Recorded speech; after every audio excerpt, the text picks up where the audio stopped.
Hello दोस्तों, स्वागत है आपका स्टडी नाउ सिक्स चैनल पे। आशा है आप सभी ठीक होंगे। तो आज की क्लास में हम लोग हिंदी व्याकरण से संबंधित कुछ महत्वपूर्ण प्रश्नों को देखेंगे। ध्यान दीजिएगा और अंत तक जुड़े रहिएगा। किसी प्रश्न में कोई डाउट हो तो कमेंट करके ज़रूर बताइए, ठीक है। देखते हैं फिर पहला प्रश्न। निम्न में से इन्होंने पूछा है कि महाप्राण वर्ण कौन सा है। पहला प्रश्न में पूछा गया है कि महाप्राण वर्ण कौन सा है। तो महाप्राण वर्ण है थ, ठीक है। महाप्राण वर्ण कौन सा है इनमें से? थ। देखते हैं कैसे। जैसे त वर्ग में, जैसे त वर्ग में पहले क वर्ग से जानते हैं, ठीक है। क वर्ग में क्या क्या आ जाता है? क, ख, ग, घ, अंग। उसी प्रकार च वर्ग में आ जाएगा आपका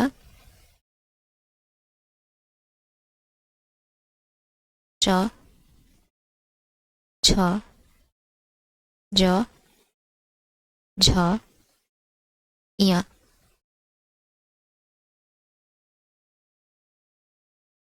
उसी प्रकार ट वर्ग में आ जाएगा ट, ठ, ड, ढ, अण। इस वाले प्रश्न में मैं थोड़ा सा टाइम ले रही हूँ आप लोगों का, ठीक है। त वर्ग में आ जाएगा त, थ, द, ध, न। प वर्ग में आ जाएगा प, फ,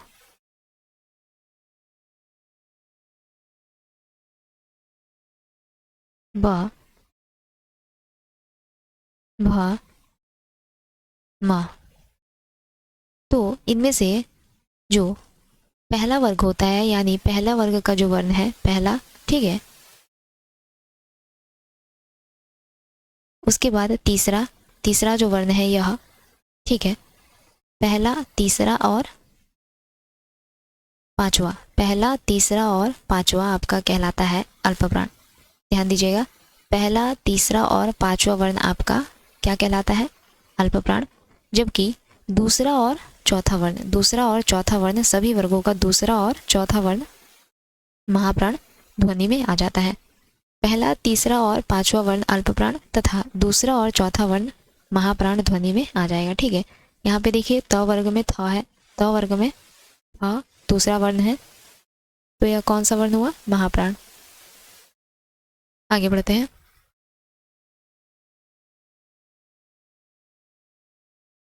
अगला प्रश्न है, निम्न में से कौन सा वर्ण ओष्ठ्य नहीं है।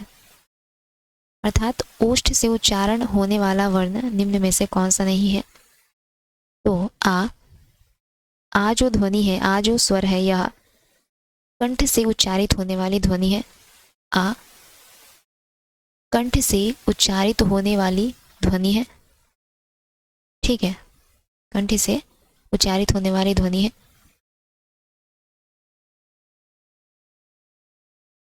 आगे देखते हैं।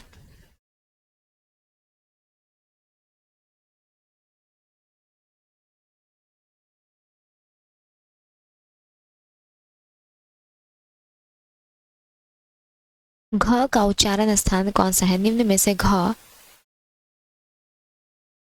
का उच्चारण स्थान कौन सा है? मूर्धा, मूर्धा, कंठ, तालु या फिर दंत्य। तो घ आपका आ जाता है क वर्ग में, घ क वर्ग में है और क वर्ग का उच्चारण कंठ से होता है। क वर्ग का उच्चारण कंठ से होता है, ठीक है। तो यहाँ पर घ जो है यह कंठ से उच्चारित होने वाली ध्वनि हो गई। ए ऐ वर्ण क्या कहलाते हैं? ए ऐ वर्ण क्या कहलाते हैं? नासिकीय, मूर्धन्य, ओष्ठ्य या फिर एक और यहाँ पर विकल्प है, ए ऐ वर्ण क्या कहलाते हैं? कंठीय तालव्य, ठीक है। ए ऐ वर्ण कंठीय तालव्य से उच्चारित होने वाली ध्वनियां हैं, कंठीय तालव्य से उच्चारित होने वाली ध्वनियां हैं ए ऐ। आगे बढ़ते हैं। अगला प्रश्न है, किस शब्द में स्वर रहित पंचम वर्ण के स्थान पर निम्न में से किस शब्द में स्वर रहित पंचम वर्ण के स्थान पर अनुस्वर का प्रयोग किया जा सकता है? इनमें से किस शब्द में पंचम वर्ण के स्थान पर अनुस्वार का प्रयोग किया जा सकता है? तो अत्यंत शब्द में पंचम वर्ण का प्रयोग ना करके हम ये अनुस्वार यानी कि बिंदी का प्रयोग कर सकते हैं। पंचम वर्ण क्या क्या हो जाते हैं?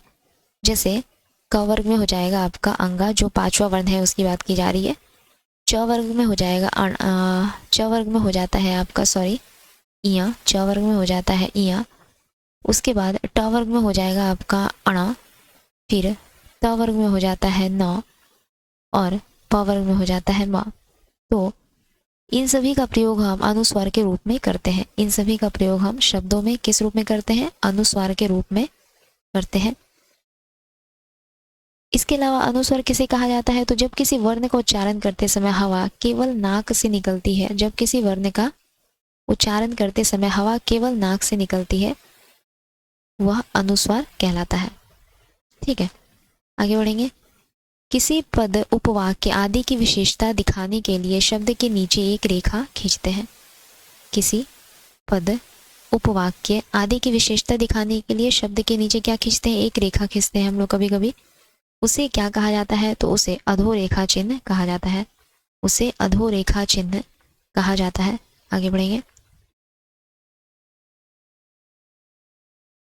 अगला प्रश्न है, किसी की कही हुई बात को स्पष्ट करने के लिए, किसी की कही हुई बात को स्पष्ट करने के लिए वाक्य के अंत में, किसी की कही हुई बात को स्पष्ट करने के लिए वाक्य के अंत में किस चिन्ह का प्रयोग किया जाता है?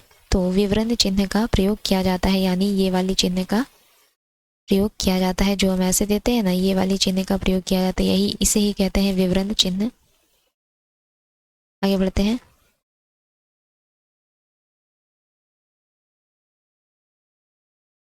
अगला प्रश्न है, निम्न में से कौन सा वर्तनी की दृष्टि से शुद्ध है? निम्न में से कौन सा वर्तनी की दृष्टि से शुद्ध है? तो इनमें से वर्तनी की दृष्टि से शुद्ध हो जाएगा आपका प्रतिनिधि, जिनमें केवल छोटी ई है, किसी भी शब्द में बड़ी ई नहीं लगी है, किसी भी अक्षर में बड़ी ई नहीं है। आगे देखते हैं, कौन सा शब्द निम्न में से शुद्ध है? इनमें से कौन सा शब्द शुद्ध है? तो 46। निम्न में से शुद्ध शब्द है 46, विकल्प क 46। यहाँ भी देखिए 46 है विकल्प ग में भी, लेकिन ल में छोटी की मात्रा लगी हुई है। अगला प्रश्न है,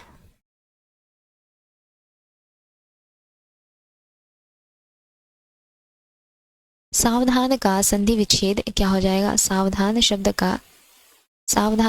का संधि विच्छेद क्या हो जाएगा? तो सावधान शब्द का संधि विच्छेद हो जाएगा स जोड़ अवधान, साधन अवधान। सावधान का संधि विच्छेद साधन अवधान। इसमें कौन सी संधि है? तो इसमें आपकी दीर्घ संधि है, दीर्घ संधि है इसमें। आगे बढ़ते हैं।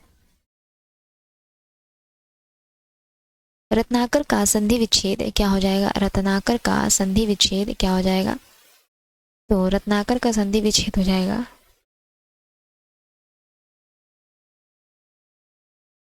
रत्नाकर शब्द का संधि विच्छेद हो जाएगा रत्न धन आकर, रत्न धन आकर। इसमें कौन सी संधि है? रत्न धन आकर में कौन सी संधि है? तो दीर्घ संधि है। रत्नाकर शब्द में आपकी दीर्घ संधि हो जाएगी। आगे बढ़ते हैं।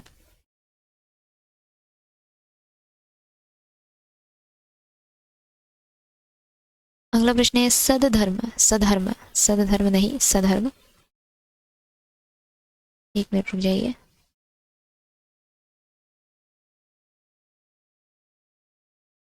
सधर्म का सही संधि विच्छेद क्या हो जाएगा? सधर्म का सही संधि विच्छेद क्या हो जाएगा? इस प्रकार लिखते हैं, अगर लिखे तो सधर्म का सही संधि विच्छेद क्या हो जाएगा? तो सतधन धर्म। इसमें कौन सी संधि है? तो इसमें व्यंजन संधि है। सधर्म शब्द में आपकी व्यंजन संधि हो जाएगी।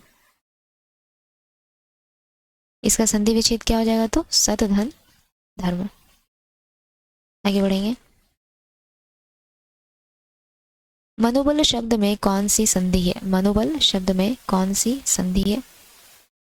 तो मनोबल शब्द में आपकी हो जाएगी विसर्ग संधि। मनोबल शब्द में विसर्ग संधि है, इसका संधि विच्छेद हो जाएगा। मनोबल शब्द का संधि विच्छेद हो जाएगा मनः धन बल।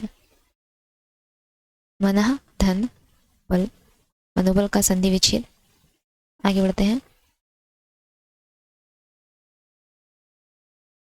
परमार्थ का सही संधि विच्छेद क्या हो जाएगा? परमार्थ का सही संधि विच्छेद क्या हो जाएगा? तो परमार्थ का सही संधि विच्छेद है परम धन अर्थ। परम धन अर्थ, इसमें कौन सी संधि है? परमार्थ शब्द में कौन सी संधि है? तो दीर्घ संधि है। परमार्थ शब्द में आपकी दीर्घ संधि हो जाएगी। आगे बढ़ेंगे।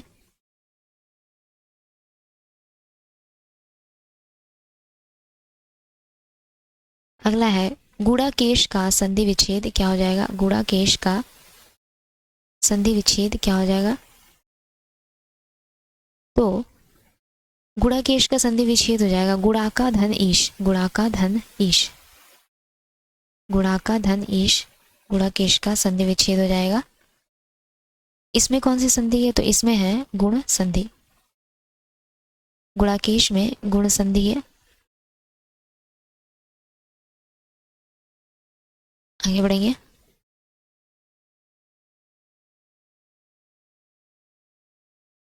मृगेंद्र में कौन सी संधि है? मृगेंद्र शब्द में कौन सी संधि है? तो मृगेंद्र शब्द में गुण स्वर संधि है।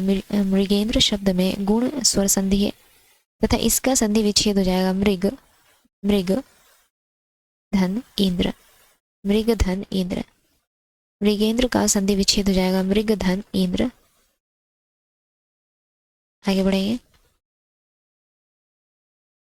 अनुरूप शब्द में कौन सा समास है? अनुरूप शब्द में कौन सा समास है?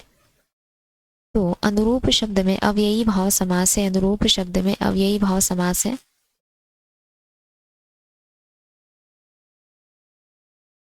अनुरूप शब्द में अव्ययी भाव समास है।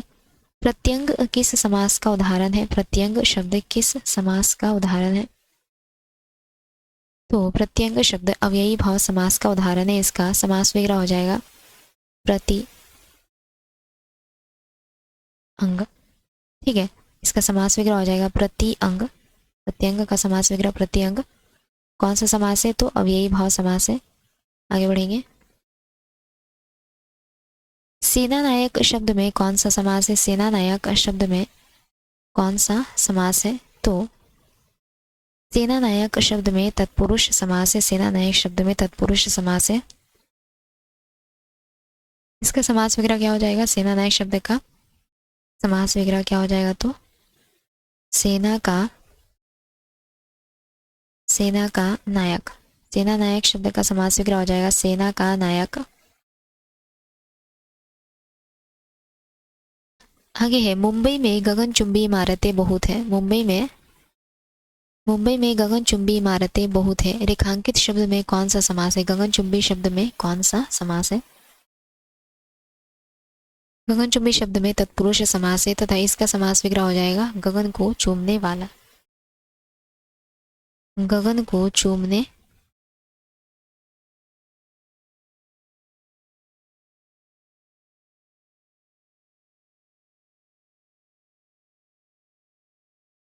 आगे बढ़ेंगे।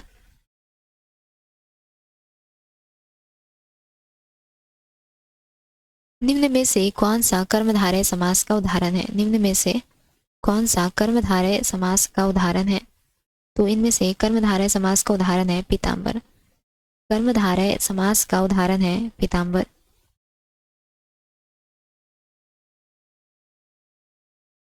पीताम्बर का अर्थ है पीला वस्त्र। ठीक है। अहेर शब्द का तत्सम रूप क्या हो जाएगा? अहेर शब्द का तत्सम रूप क्या हो जाएगा?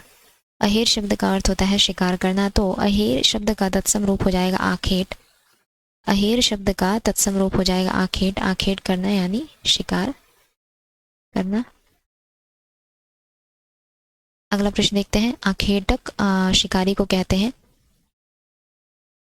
आखेटक शिकारी को कहते हैं और आखेट करना या फिर अहेर किसे कहा गया? तो शिकार करने को कहा गया। चूरन किस प्रकार का शब्द है? चूरन किस प्रकार का शब्द है? चूरन शब्द को कहीं कहीं पर तद्भव बताया गया है तो कहीं कहीं पर अर्ध तत्सम बताया गया है। चूरन शब्द को कहीं कहीं पर तद्भव बताया गया है तो कहीं पर अर्ध तत्सम बताया गया है।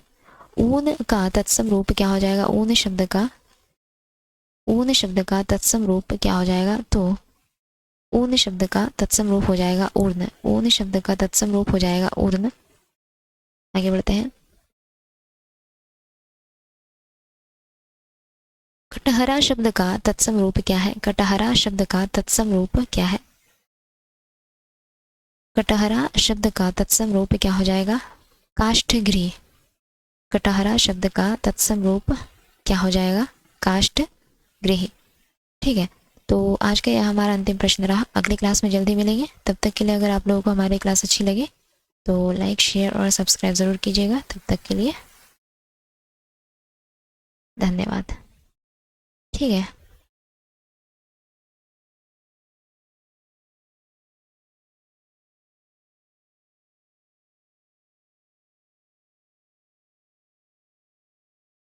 जल्दी फिर से मुलाकात होगी।